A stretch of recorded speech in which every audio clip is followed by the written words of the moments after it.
Hello everyone, welcome to my channel. I hope everyone is having a wonderful day. Before starting the video, please go ahead and hit the subscribe button and give this video a like up. Who plays General Hospital's Isaiah? Sawandi Wilson who's coming to Port Charles with General Hospital's Lucky fans have been anxiously awaiting the big return of Lucky Spencer ever since it was reported that Jonathan Jackson would be returning to General Hospital. Now, our sister site Deadline has learned that another player will be thrown into the mix of Lucky's Port Charles comeback. The ABC soap has cast Sawandi Wilson to appear in the role of Isaiah. Those storyline details are being kept hush-hush. The outlet is reporting that the character is simply described as having a connection to Lucky. Stay tuned for Wilson to first turn up on Monday, August 26. The actor may be best known to fans for his role as Captain Nito on Star Trek Discovery, as pictured in his Instagram post below. However, he's had parts on such films and primetime series as Step Up 3D, Quantico, Law and Order, SVU, Bull, The House of Flowers, Run the World, and various others. As for Jackson, he will make his daytime comeback as Lucky beginning on Friday, August 23, so there's no telling where Isaiah will fit into the mix. Will he turn up as a friend or will he follow Lucky to Port Charles and reveal himself to be a foe? We'll all have to sit back and wait for the chips to fall. Today on General Hospital, Molly calls out Christina at the gravesite, Lois is backed up by her co-workers, and Lulu is transferred to General Hospital. All products and services featured are independently chosen by editors.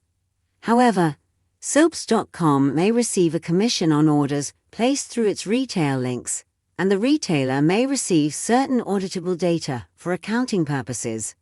At the cemetery, Molly tells Christina that her sweet, innocent baby is buried right here because of her. Molly yells that Christina wants to blame Ava, but she went to Ava's room to pick a fight. TJ tries to intervene and tells Molly not today, but Molly calls Christina selfish and self-absorbed. Alexis begs Molly to stop it, prompting Molly to lash out at her mother for being right on time defending Christina. She fumes that Christina never has to take accountability or responsibility for anything she does. Molly asks her mother if that is why she was so eager to get her law license back, so she could help Christina steal her baby. Alexis breaks down in tears. Sam tells Molly they know she's devastated, but this isn't helping. Molly pulls out the affidavit she found written for Christina that was in her mother's briefcase. She asks if her mother was going to file it before her baby was born or rip her child from her arms afterward and give her to Christina. Molly knew Christina was not going to give her baby. Christina admits, "No, I wasn't." Christina cries that the baby was part of her, and she nurtured her. Molly cries that she killed her. Christina says she was her mother for 8 months, and Molly can't take that away. Molly says mothers protect their children, and she is selfish and caused her baby's death. Christina cries that she loved her more than anything in the world. Molly fumes that she doesn't know the meaning of love. She says her daughter died because of Christina, and yells at her to admit she killed her baby. Christina collapses to the ground in tears. Christina sobs that Molly is wrong, and that she loved her baby. TG checks on Christina and asks if she's in any pain. Molly meanwhile reflects on her and Christina's discussion about her being the surrogate, along with Alexis warning them that no legal agreement would make the baby Molly's. She flashes back to more arguments and disagreements between her and her sister over the baby. Rick tells Molly they should get her home, but she won't leave without TJ. TJ walks over to Molly, takes her hand, and they leave. Christina continues to sob, and Sam casts a nasty look at Rick as Alexis cradles Christina. At the PCPD, Chase calls Brooklyn to see how her mom's segment is going. At home and heart, she tells him she has to go, as the caller Myrna is still attacking Lois' accent on air. Dante shows up to the set and informs Maxie that Lulu's been moved to General Hospital. Dante explains she has had a setback and has been moved there to handle her needs better. He wishes he had more information, but felt she'd want to know. Maxie thanks him. Back on camera, Haven tells the caller, Myrna, that she was raised to know it's bad manners to critique the way someone speaks.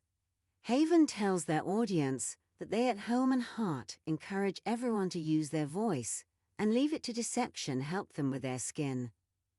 Haven and Lois continue the broadcast. Haven introduces one of their new hosts, Pearl.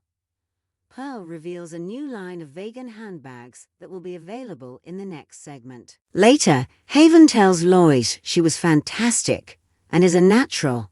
Brooke Lynn says the numbers are great and she sold the most products this quarter. Even Tracy tells Lois she did a great job.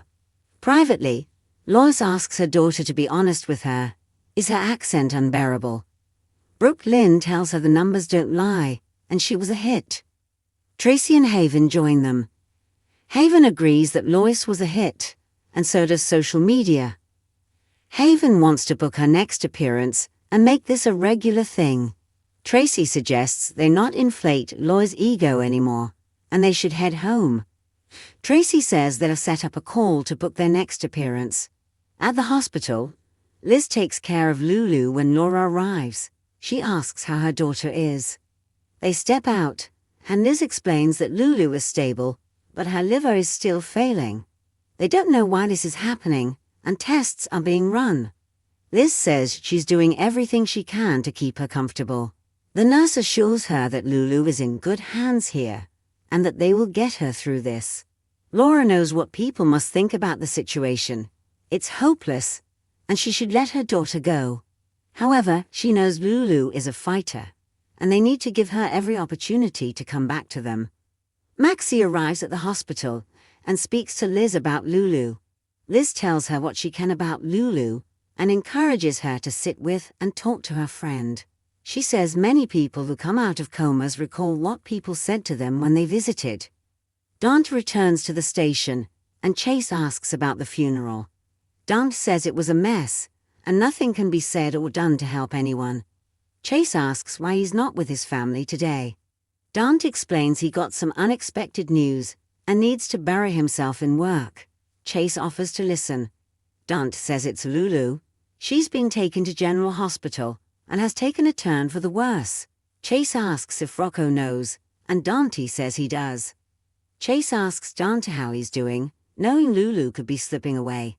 Dante doesn't know what he feels, or if he has a right to feel anything. He loves Sam, and he loves the life and family they created. Chase knows how great he and Sam are, but Lulu was his wife, and they have a child, so he can have complicated feelings for her too. Dante says they were divorced when the accident happened, and she was moving on with her life. He doesn't think she's lying in that bed dreaming about him. Back at the hospital, Maxie sits with Lulu and paints her nails. She knows Lulu will pull through this as so many people need her. Maxie says that includes Dante. She thinks Dante still cares about Lulu, and he was the one who came and told her about her being moved here. She admits she never told Dante that Lulu was going to tell him that she still loved him and wanted him back. She didn't think it would be fair to Dante, and he needed to move on. She tells Lulu it's time for her to come back to them all now, and that includes Dante. Dante walks in just as Maxie says this. Meanwhile, Liz talks to Laura. She says years ago, Lucky told her about Lulu's aplastic anemia when she was a toddler and how strong she was for her then. She says Lulu needs that strength again now. Laura misses Lucky and wishes she knew where he was so she could bring him home. Who is Isaiah? A man is thrown in a cell somewhere. His hands and legs are shackled. He has a bag over his head, and he sat down on a stool. Later, a man pins him against the wall and removes his hood, and we see that it's Lucky. Curtis, Portia, Jordan, Stella, and Marshall return to Curtis and Portia's house. Stella and Marshall excuse themselves to gather food, and Portia brings up the tension between Molly's father and her family. Jordan explains that Rick isn't well liked in this town, and operates in a gray area. She explains he's estranged from Sunny, and he and Alexis don't get along, so he prefers to stay far from Port Charles. Curtis says Rick is still Molly's father, and she clearly loves him. On the porch, Molly tells TJ she's sorry about what happened today. This should have been about healing and putting Irene to rest, and she turned it into something ugly. TJ says she doesn't have to apologize, and sometimes their emotions are too big to handle. He understands how she feels, and they will always be Irene's parents. He promises they'll figure out this grief together, and they embrace. Back inside, Marshall and Stella discuss TJ, who Marshall says will need them more than ever now. TJ confides in Jordan that Christina was never going to give them their baby. She had an affidavit to keep the baby, and Alexis was helping her. Portia has to go to the hospital and hates leaving, but Curtis says they understand. Rick turns up at their door and meets Portia before she heads out. Portia tells him to make himself at home. Molly approaches her dad, and they embrace. Molly tells Curtis that they are going to step outside. Curtis checks in on TJ and asks if he's hanging in there. TJ says he doesn't have a choice and keeps telling himself that time heals all wounds.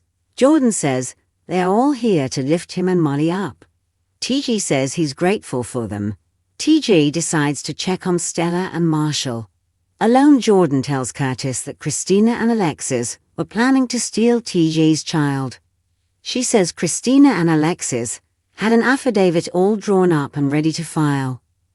Curtis is stunned. Jordan says Christina would never have thought about having a baby if it weren't for Molly and TJ, and that Christina would keep that baby would have been unforgivable.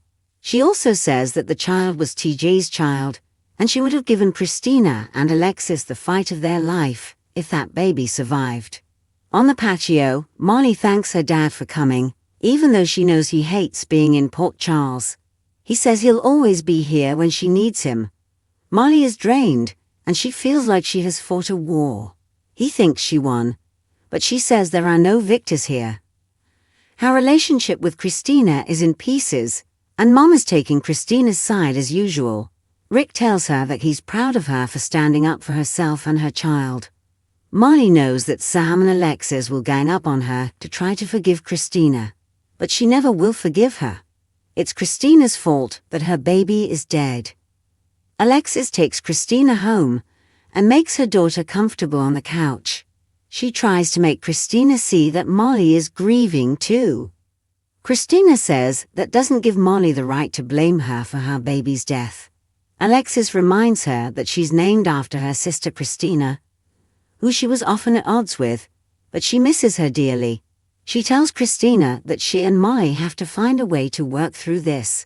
Christina insists she will never forgive Molly for blaming her for the baby's death. Next on General Hospital, Carly questions what Brennan wants from Jason, and Laura asks how the doctors missed this. Also, Lucky tells his captors that he'll do whatever they need him to. Bye now.